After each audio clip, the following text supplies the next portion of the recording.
time to stop seeing.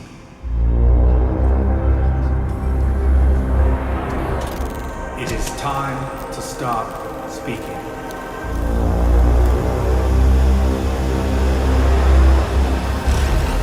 It is time to listen. Olá pessoal, tudo bem? Aqui é o Thiago e nesse vídeo de hoje eu vou me propor a fazer algumas reflexões sobre o filme Crimes do Futuro, cujo roteiro e direção são do David Cronenberg, que é um diretor cujos filmes sempre se caracterizam por serem provocativos e desconfortáveis, mas que eu aprecio bastante. Existem filmes que fazem parte da sua filmografia que eu gosto, que eu considero bastante, como A Mosca, Crash, Estranhos Prazeres. Gosto muito de Marcas da Violência, mas talvez o meu preferido seja Spider, Desafia Sua Mente.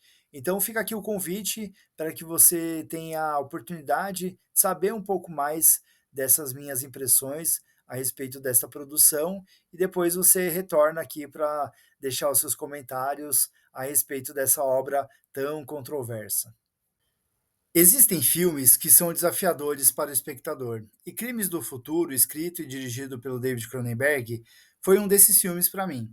Mas antes de falar especificamente sobre esse filme, gostaria de compartilhar algumas reflexões.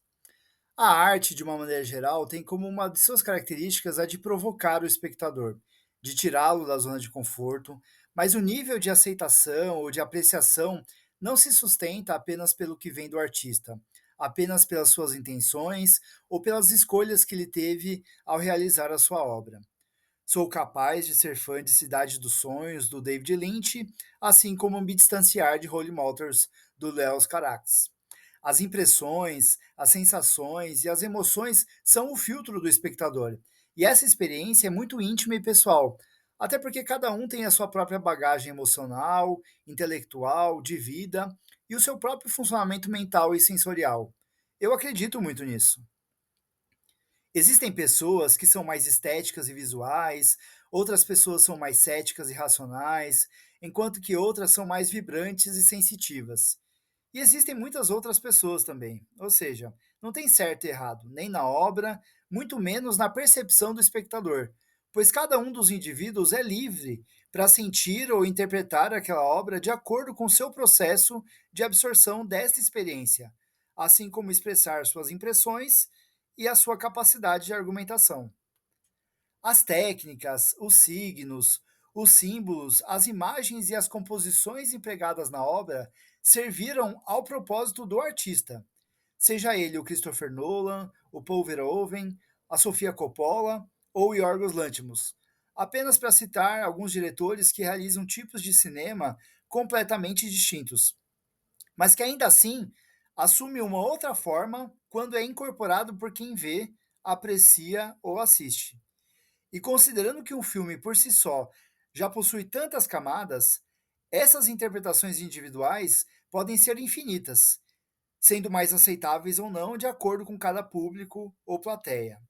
Enfim, dito tudo isso, Crimes do Futuro me despertou essas reflexões, pois através da sua primeira camada, o filme se apresenta como uma ficção científica dentro de um universo distópico em que dois artistas performáticos, interpretados por Viggo Mortensen e Lea Seydoux, compartilham com a sua plateia uma catarse física e sensorial provocada pela capacidade dele de reproduzir órgãos dentro do seu próprio corpo, ilustrando todo o processo cirúrgico como uma espécie de experiência coletiva compartilhada. Cirurgia é um novo tipo de sexo, exalta uma personagem em um determinado momento. O que pensar dessa premissa? Bizarra, surreal, absurda, ofensiva, indigesta? À medida que você vai investindo atenção na interação entre os personagens, vislumbra-se alguns sinais de que o David Cronenberg está comentando, a partir dessa camada, o seu próprio processo criativo como escritor e realizador, como se essa condição, na busca pela inspiração para uma grande próxima ideia, fosse algo tão tortuoso e cansativo que é como se fossem retiradas as suas vísceras. E Cronenberg faz isso de maneira literal, sem cerimônias, até como uma forma de criticar a industrialização da arte em certas analogias, como o concurso de beleza interior ou a premiação do melhor órgão original, que são verbalizadas ao longo da narrativa. No campo das metáforas, dos simbolismos e das interpretações, essa sua ideia pode até funcionar, mas tenho minhas dúvidas do quanto o filme se beneficia dessa escolha artística que transforma a representação física do corpo como uma espécie de moeda de troca, como se fosse a última barreira da moral humana. O dilema da mãe que mata com suas próprias mãos o filho, na sequência de abertura do filme, acaba despertando menos interesse por parte do Cronenberg, até como uma forma de balancear o julgamento de valores presentes na obra, mas que se mostra terrivelmente como um dos mais palpáveis resquícios de humanidade dentro de um universo que se assume como estranho, metafórica e artisticamente falando. E mesmo que a minha interpretação seja apenas uma, referindo-se apenas à minha experiência, o desconforto promovido pela provocação de Cronenberg é vazio e oco, como se estivéssemos vendo a autópsia de um corpo que não possui nenhuma das suas entranhas. O ator Viggo Mortensen entrega mais um trabalho de composição física, devotado e comprometido, como se o seu personagem carregasse o seu corpo como uma espécie de carcaça ou armadura, em que habita uma criatura dentro dela que simplesmente assumiu essa forma humana, como um hospedeiro. A Lea Seydoux vem se mostrando uma das atrizes mais virtuosas da sua geração, ao demonstrar que a sua entrega física e emocional às suas personagens não possui limites, como se ela sempre se despisse de qualquer vaidade e não tivesse receio de emprestar a sua fisicalidade às exigências da narrativa. A Kirsten Stewart é outra atriz que vem demonstrando filme após filme como é uma artista versátil e corajosa, construindo aqui uma performance de uma jovem segura e frágil, com trejeitos e muita expressividade, tornando o conjunto das suas escolhas muito sensíveis. Gosto também da frieza e da intensidade que o Scott Speedman empresta ao seu personagem, pai do garoto morto pela mãe. A legitimação desse conjunto de ideias promovido pelo Cronenberg é muito bem defendido pelo seu elenco, que ainda conta com participações funcionais de Don McKellar, Nadia Litz, Tanaya Beach e Weket Bungé. A sessão de Crimes do Futuro me levou para lugares que não costumo acessar na maioria dos filmes.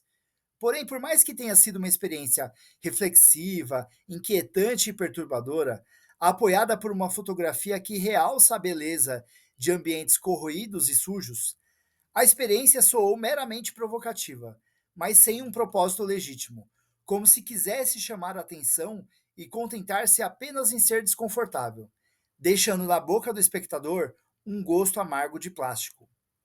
Missão cumprida, Cronenberg. I can feel you pulling things around in there. It's a brand new organ. Never before seen. We've all felt that the body was empty. Empty of meaning. And we've wanted to confirm that, so that we could fill it with meaning. E agora eu estou muito curioso para saber como foi a sua experiência com este Crimes do Futuro do David Cronenberg. Caso você tenha uma opinião ou uma interpretação diferente da que eu coloquei aqui no vídeo, deixa nos comentários, porque é justamente esse debate, essa troca de ideias, essa troca de informações que faz com que o debate se fortaleça cada vez mais. Se você chegou até aqui, muito obrigado. Caso você ainda não seja inscrito no canal, se inscreva.